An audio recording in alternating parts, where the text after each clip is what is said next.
All right, hey everybody, welcome back to the podcast. Today we're joined by a repeat guest and friend of the show, the official tarot reader and astrologer of the What If Project, the one and the only Stefanie Caponi. So, Stephanie, welcome back. It's always good to talk to you. Glenn, thank you so much for having me. I love your show and I always love our conversations and how much things have changed over the years. It's been like multiple years that we've known each other. So thank you for having me yet again. Absolutely. I feel like we both go through multiple evolutions between times that we talk. Yes. So, you have a new book out called Tarot for Manifestation. Attract your dream life through shadow work, visualization, and writing love letters to the universe. So, I want to begin with why this book and what on earth are love letters to the universe? What events brought you to putting this book together in this particular time in your life? Great question. So I started my tarot journey when I was in crisis Mm, and my life had fallen apart. And I was, kind of going through the multiple stages of grief. And tarot was my guide through that. mm, And then good stuff started happening in really weird, wild ways that surprised me, and I didn't know how to handle it. mm, So went back to my tarot deck, like, what's happening here? Can I trust this? I felt very unsafe to have good things start happening. mm-hmm. So you're used to the bad. I was so used to the bad, and Yep. before that, I was so asleep to spirit Yeah. and how it moves through you. So I didn't know. I was like a new baby. I didn't know how to walk in on those legs. Yep. And manifestation had been, something that was like a hot topic and I was dabbling with it secretly. And then I was like, "Oh, did this actually work? Does this work for me? Am I allowed to have good things?" And when I left my life when I was in crisis before, I'm sure your listeners will understand Saul to Paul, Mm, yep. having that really kind of egotistical, vapid existence where I was just, life revolved around making money and spending money and Mm, not really caring about anything that was happening internally. So when money started coming back into my life, I was like, I had so much shame. mm, And when love came back into my life after, I left my ex-husband, I was the villain in that story. mm, Even though I set both of us free, I was just the one that had to do that. mm, Um, so I didn't know how to receive all those things. So yeah. tarot was like my okay, like let's work on the nervous system. Mm, Let's feel safe to have these things that you're familiar with, but you felt like a horrible person for having, mm, and you're not a bad person, mm, and you can have those things and still be a really spiritual person. And you can still you can have resources and you can also share resources and give resources. mm, You don't have to suffer alongside everyone else's suffering. yeah. So that was really Mm. kind of That's how that happened, is learning to have fun again and yeah. have good things even when awful things are happening in the world. I feel like, and I don't know, we'll get into what manifestation means in a minute, but I feel like for me, when things are going bad, so to speak, and everything feels like it's falling apart, and when the good things start coming in, I feel like I'm almost like expecting it to go bad again, right? Mm-hmm. Like I have this like mindset of I got this if I'm gonna lose it. And I feel like Yes. I've lived that way for such a long time, like especially when I started working from home, like it was something I've always wanted to do. And I got the opportunity to pour more, of my time into the podcast and to do different graphics work for different people and really just work for myself. And I've been doing that now for like 7 years, but there's not a day that goes by that I don't think to myself, it's only a matter of time before it's gone. And then what am I going to do? Right. I'm like, and I'm building these mental plans in my head of like what I'm going to do when everything starts to fall apart again, because I feel like there's parts of me that just expects that to happen. And then I feel like that robs me of living in the moment, of really being able to enjoy what it is that I have. One of the cards I pulled this morning was the Four of Pentacles with the I pulled guy. that too. You did with the I guy did. sitting. He's got his feet on this two pentacles. He's holding on to the one, the other one's on his head. I feel like that's me. Like I have my things, but I'm gonna lose it, and Yes. who's gonna come and take it Yes. away? And I feel like that's Yes. just a picture of what I do. I don't think you're alone. I think we all do that. Mm, And kind of what I've learned in the over the past few years since I mean, I've started this book was just released in 2025, mhm, but I had been working with the story of how things happened since 2021. mm, So over the last 4 years of working in that energy, realizing, oh, maybe I'm thinking about the bottom dropping out because I've had such a rock bottom, several rock bottom moments. And it's when I pick myself up and recover from it that I've found so much, so many, nuggets of gold within myself. yeah, And so when things are going well and nothing, I'm not like doing that digging, yeah, then it's like, uh-oh, what's going to happen? Because that digging, like, I'm comfortable with that. I know what that feels like. yeah. I don't know what it feels like to hold the good things and say, what if I didn't have to worry about, the bottom of my Maslow pyramid dropping out Mhm. and I could actually start focusing on the higher levels of it. So let's talk a little bit about manifestation because when people hear tarot and manifestation, one of the things that comes to mind, at least in the circles that I run in, is that, Yes. this is like new age wish making. I told somebody a while ago that I was reading this book and they were super interested in the tarot part. And then they heard the word manifestation and they weren't interested anymore because for them, it meant something like, well, you're using tarot cards, I guess, to, get what you want while thinking that you don't have to put in a lot of hard work. Like if I just think about it enough, it'll just kind of happen. And this person was ex-evangelical, so they used to be in the evangelical church. And in that world, there's certain areas where they're really into naming it and claiming it. Like, sometimes that's the Mm, approach to God. Like, if I just speak it enough and I believe it enough and I have a little bit of faith here, a little bit of good works over there, and I just kind of pepper all this stuff in, like, it's just going to happen for me and everything's going to be great. And so, for that person, like, that approach to God and the word manifestation in that context carries like a lot of baggage. And so, I'm curious, can you, first of all, talk a little bit about what manifestation is, like what it's not, to give us a crash course, I guess. And then how does your book go about merging tarot and manifestation together in a way that might be able to help somebody reframe these words who carries that kind of baggage? yes. Manifestation and tarot are two words Hmm. that are really polarizing. Yep. And I completely have a lot of compassion for, you know, the way that words can trigger people. Yeah. And um, so manifestation is it's the process of bringing something in the non-physical world into physical form. And that can be anything. It doesn't have to be a nicer car or a handbag or, you know, ego driven status symbols, Stuff. um, Yeah. stuff. Yeah. I manifesting is to me, it's really the process of, like you said, naming the thing that you want. And then, I put shadow work in here because as soon as you say the thing that you want, and a lot of people don't even allow themselves to say what they really want because it feels too scary.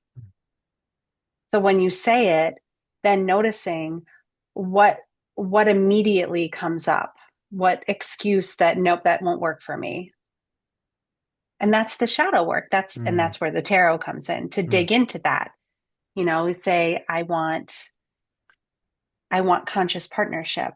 I want a love that I feel safe in. And then immediately it comes up, well, dating is hard.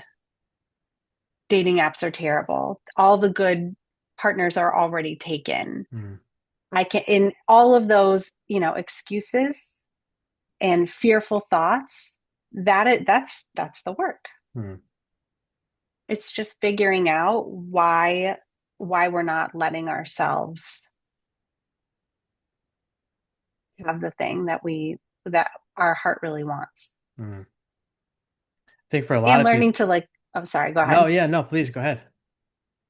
No, I was gonna say, just going off what you said, for a lot of people, I feel like there's a lot of guilt and shame in asking for what you want because especially again in that world that I come from, the church is very again the branch that I was in, very focused on doing for God, doing for other people, being almost like a martyr, following in the footsteps of Jesus and being, nailed to your cross, so to speak. So like the thought of like verbalizing something that I want and I feel like I deserve, like that carries like a lot of shame with it. And like, should I even ask for that? And even like now, like knowing that I'm out of that world and I think about myself a lot differently, those thoughts still emerge when I even dare to think about something that I that I want, or something that I Right, deserve. And it's very, very difficult to work through that because it feels so natural because it's all I've ever known.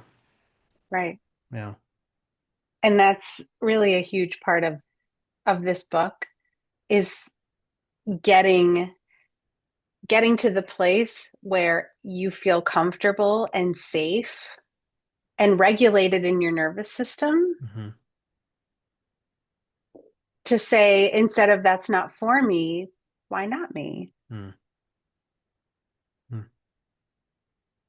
And looking at all of those old, shame and patterns and programs and fearful thoughts and things that, oh, well, that didn't work in the past. So why would it work now? Mm. And saying, actually, things are really possible. If it's on your heart, then it is for you. And the work is just digging into where that came from. Whose voice is it that's telling you? Like, how did that happen and how can we unlearn it? Nervous system regulation is a huge thing. Like I've just started to like really dabble into that and just to realize like even just the science behind your nervous system, like being in fight or flight, and being in like it's it's it's normal for your nervous system to go into that, but not normal for it to go into it the amount of times that it goes into it today, in the world that we live in.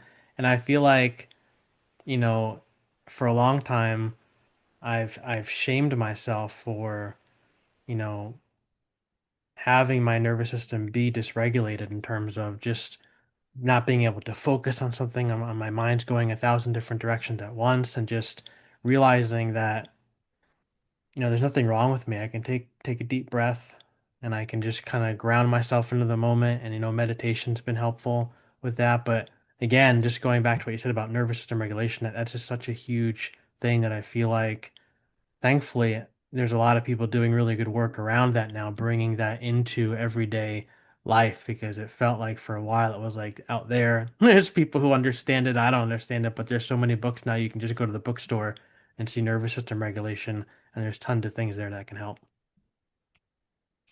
And that's really for me and the work that I do of Mhm. manifestation is really been centered around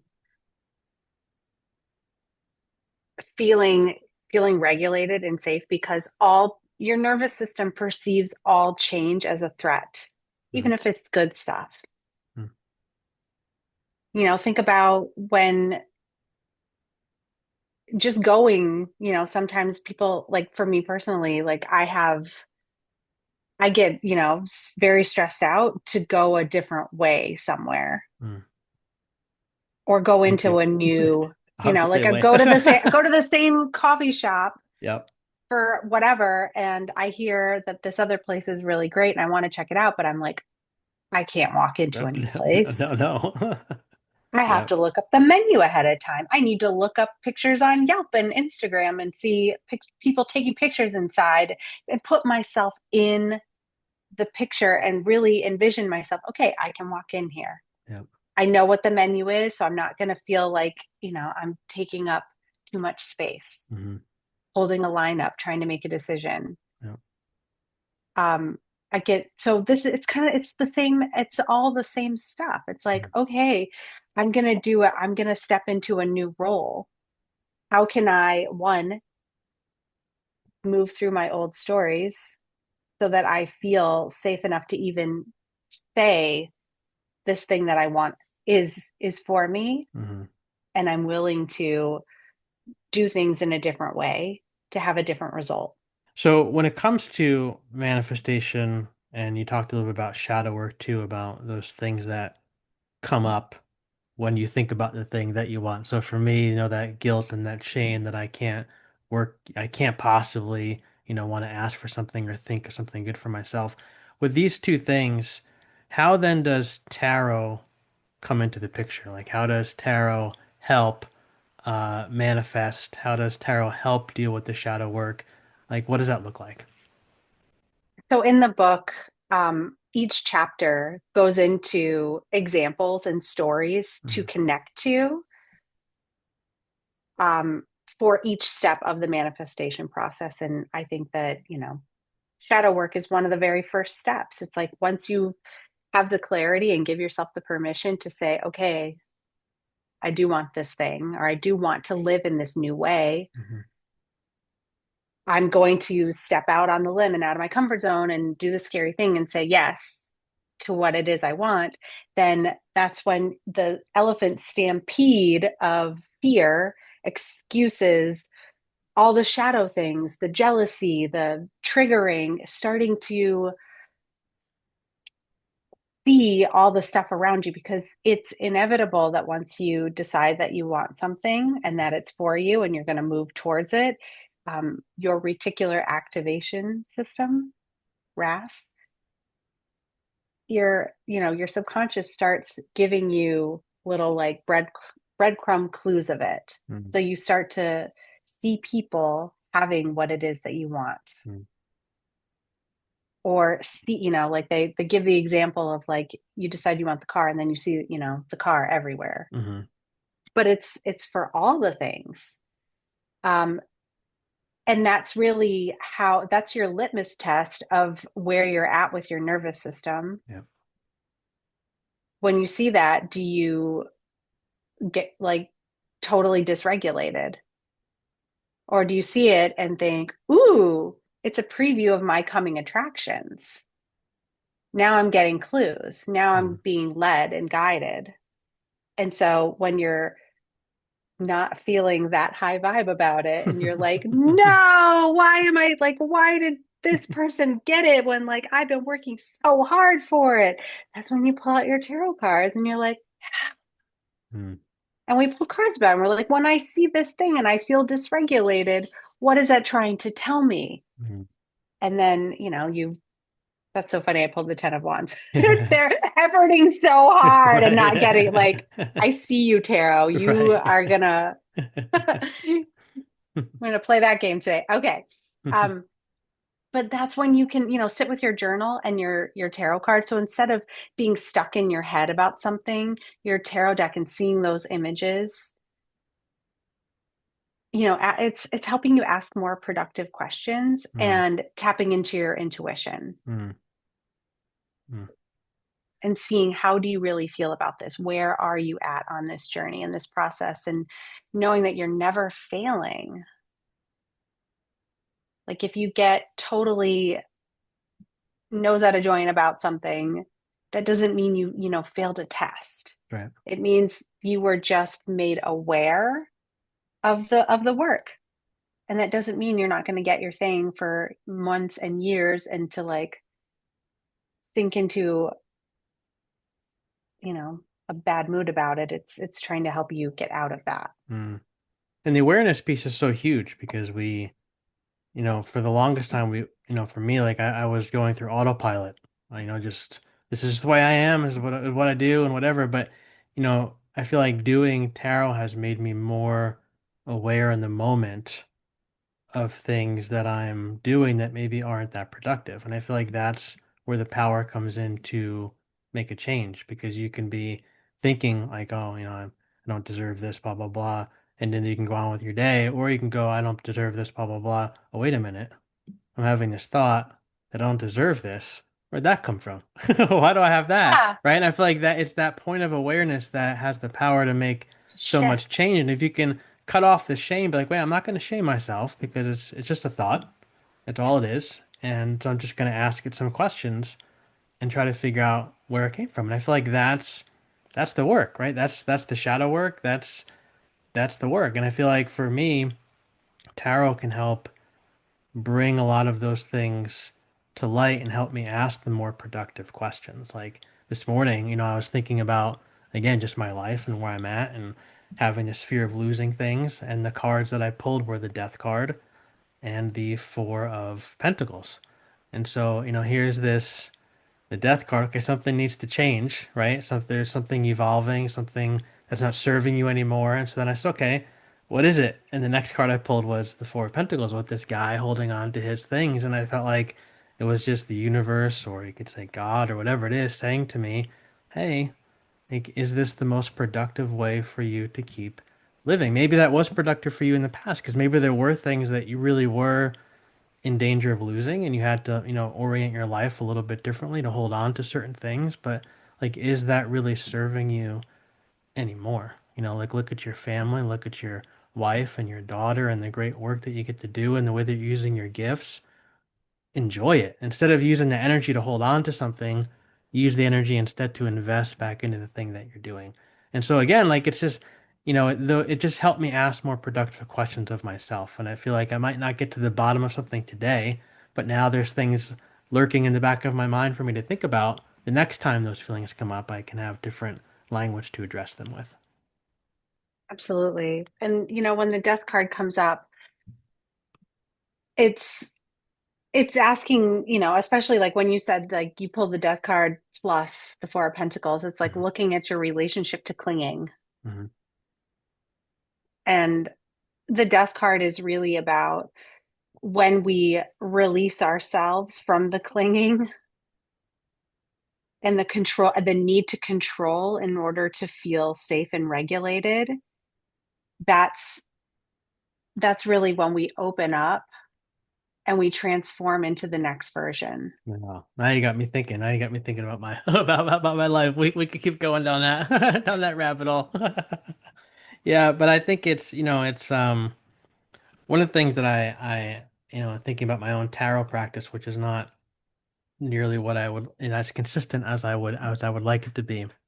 But I've realized that my tarot practice has made me, how do I say this? Less focused on outcomes and more focused on the process, right? Like Oh, say I that again. right? Like it's less focused on the outcome, more focused on the process. Like I bring these things to the cards, like my desires, my hopes, my questions, even like my prayers, if you will. And rather than the cards like showing me like, oh, this is what's going to happen. Like that's what people assume tarot is. Like, I used to think you pull the death card, you're gonna die. Somebody's gonna die. But the cards show me the kind of person I need to think about being and not being as I pursue those dreams and those prayers. And so then as I become that person, as I continue to evolve and mold myself, sometimes the desires even change or they might even shift, right? As the kind of person I'm becoming begins to change as well. And so it's almost like, you started out with this desire, this want, and now tarot's showing you like these things, like the death card and the Four of Pentacles. And now as I work through those things, the wants and desires I have might actually shift. Oh, maybe that want and desire wasn't really what was best for me. Maybe now as I'm becoming, you know, more evolved in this particular place, maybe this is better for me. And now all of a sudden that feels like something that fits is a much better fit. And that becomes a thing that I desire, that I want to manifest. And so again, like I feel like there's so much baggage around tarot, like you said. And I feel like one of the baggages is, you know, that it's just there to predict the future when it's so much more than that. Yes. I mean, I use it as a personal development tool. Yeah. And you really touched on something that I really tried to hone in this book Mm, is using tarot to find, to dig deeper into the why behind what it is that you are wanting. yeah. Mm, What is it's we attach our happiness to a tangible thing, and sometimes we don't understand the many layers of right. like, well, what would that solve if we had it? What underlying feelings, emotions, needs are we trying to have met? And once we figure that out, then it's like the world opens and you're like, oh, well, there's actually infinite ways that I could satisfy that need without that specific thing. Yeah. And like you said, once you Mm, figure out what the need is and then you start playing, and trying new things and saying, what, how could I meet that need right now with the resources I already have?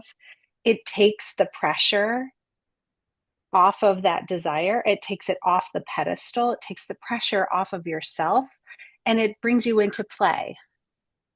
And you're like, ooh, I could do this today.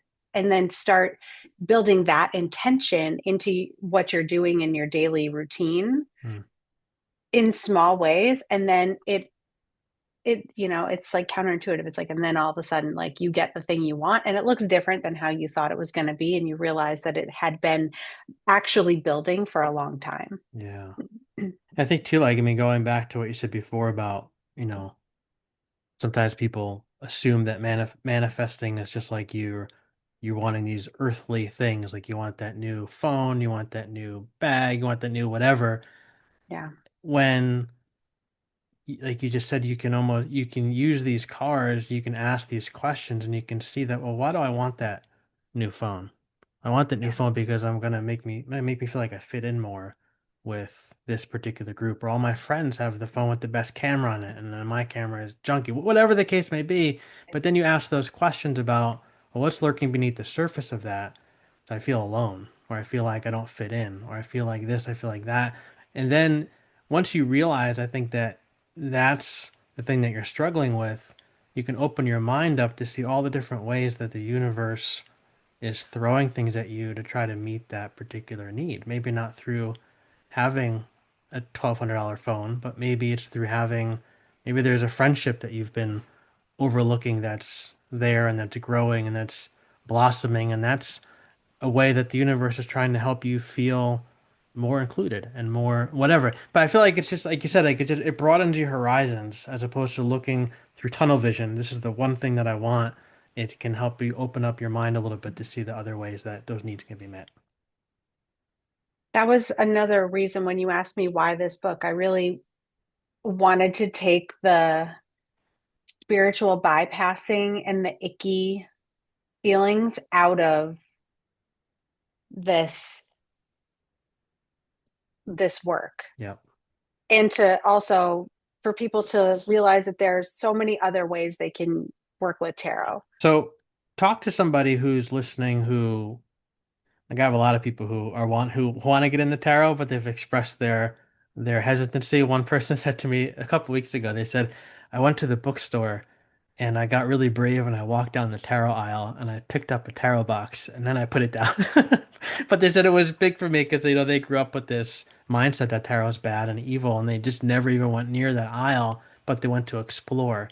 But they're hesitant or they don't know where to begin. So if somebody were to, begin this work of manifestation, shadow work, tarot, where do they jump in? What does it look like to begin a practice? Talk to us about that.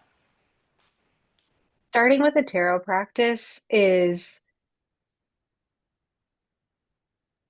an agreement you're making with yourself to stop putting things outside of yourself, your validation, your um, that sense of safety and feeling grounded. It doesn't live outside of you. Mm, It's within you. So tarot is really about learning to trust yourself and your intuition. And that's what the cards do. The cards, yes, it feels really daunting and intimidating because there's 78 different cards, mm, but they're a journey of personal development and growth. And every person is going to develop their own relationship with the cards. So even though the cards all have a specific meaning, it's going to mean something totally different to me than it does to you because you have your own lived experience mhm, that you're going to connect to the cards. So it's a really beautiful way of processing your past and being intuitive and intentional about your present, and then looking at possibilities of the future based on where you're at right now. mm, And I think the easiest way to do things is not to drive yourself nuts memorizing a book. It's playing with your cards. Get them, spread them all out, shuffle them all up, mix them around, look at the pictures, look at the images, like let yourself be a little kid again looking at a picture book.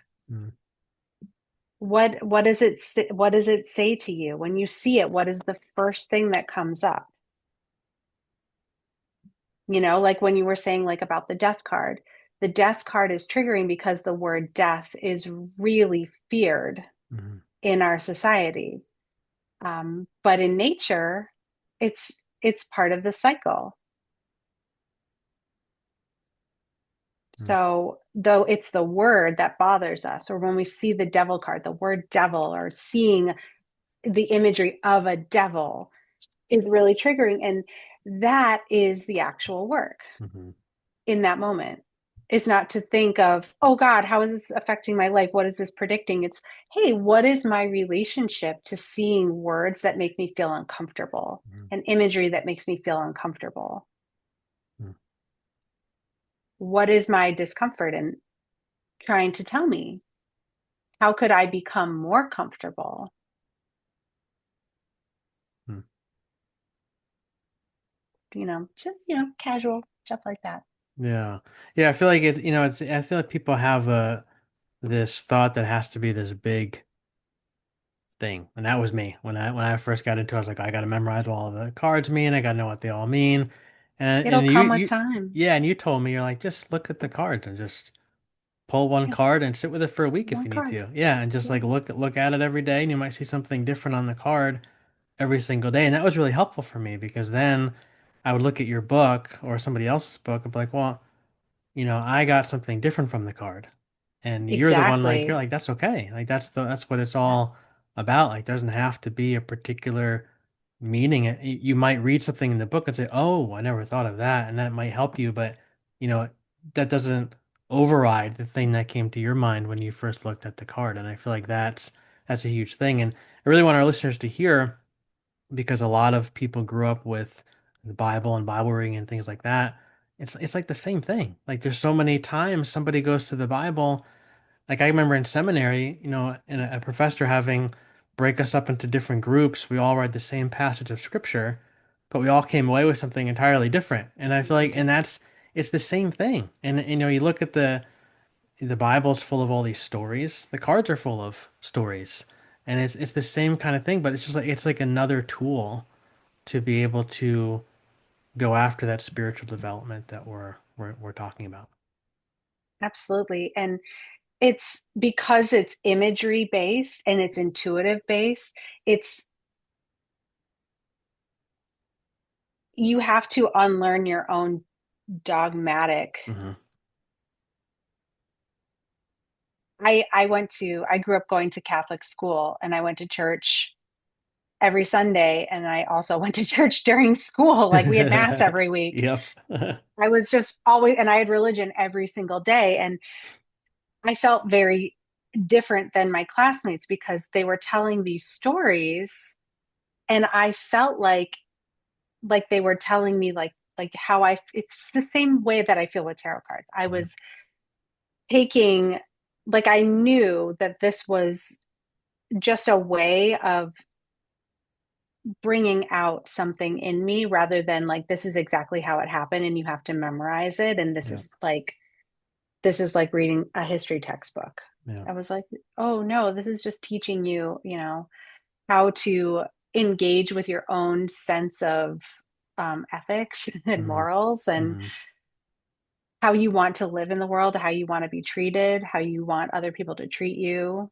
I love what you said too. It's when you choose to enter to a practice, you're making an agreement with yourself that you want to go deeper, right? Like you want to dig deeper into yourself and ask yourself these questions. And I feel like that's I want to take I want to take for people the magical connotation out of it that a lot of people carry, that it's this, Yeah, this magical or evil or whatever thing that it is. Like yeah, it's not that. It's just about it's another tool that you can use to help you dig a little bit deeper and become a more true version of yourself.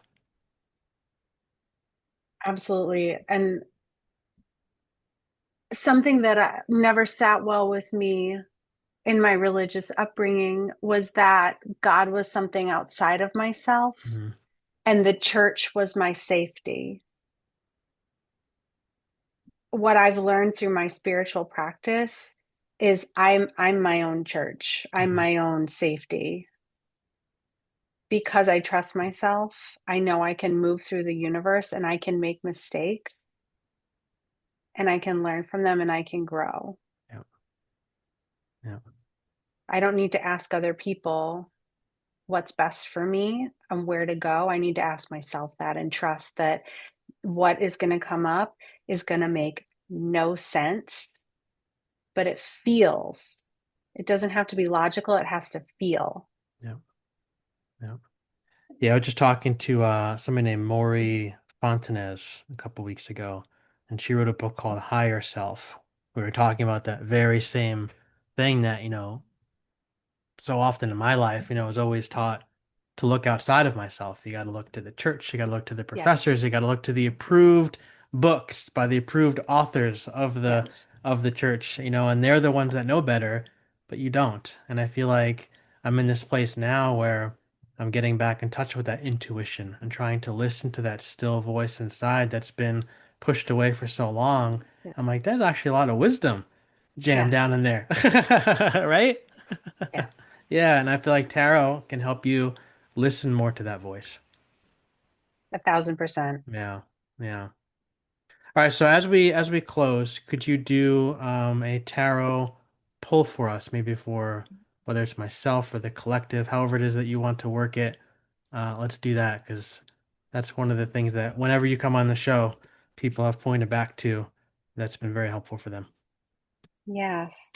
So I think this message is going to be for everybody, Mm. regardless of when they come across this episode. I think things come to you when you need them and they resonate at the perfect time. Ooh, the cards are flying out.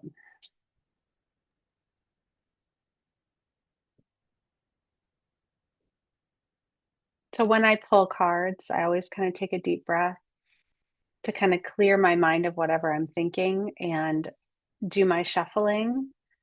And then before I pull, I take another deep breath and I never look at the cards. And when I pull them, I also lay them face down. So I don't start flipping them over and start letting my brain go into analyze mode or let my body be by like what I imagery I've seen. I wait before.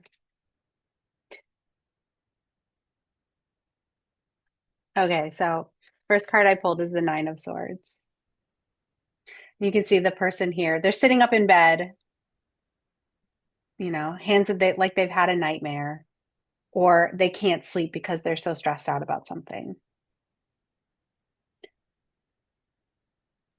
Can be a scary card in tarot, but I love this because this is circling back to everything we've spoken about. This is a card about our shadow and our fear of change, our fear of moving forward, our fear of everything that's going on that makes us think that we're in that freeze mode. We can't do anything because, the whole world feels like it's on fire. So what am I going to be able to do? How can I, move forward when I have all of these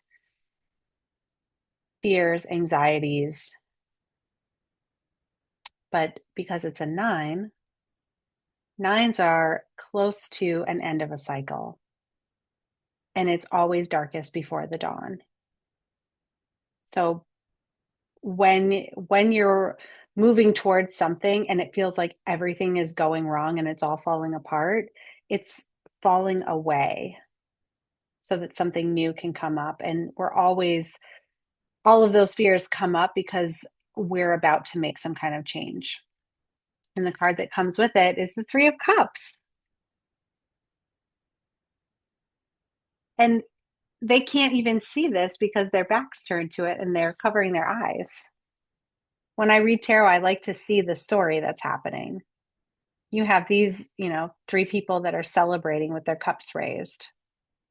They're dancing and they're joyful, and this person can't see any of it.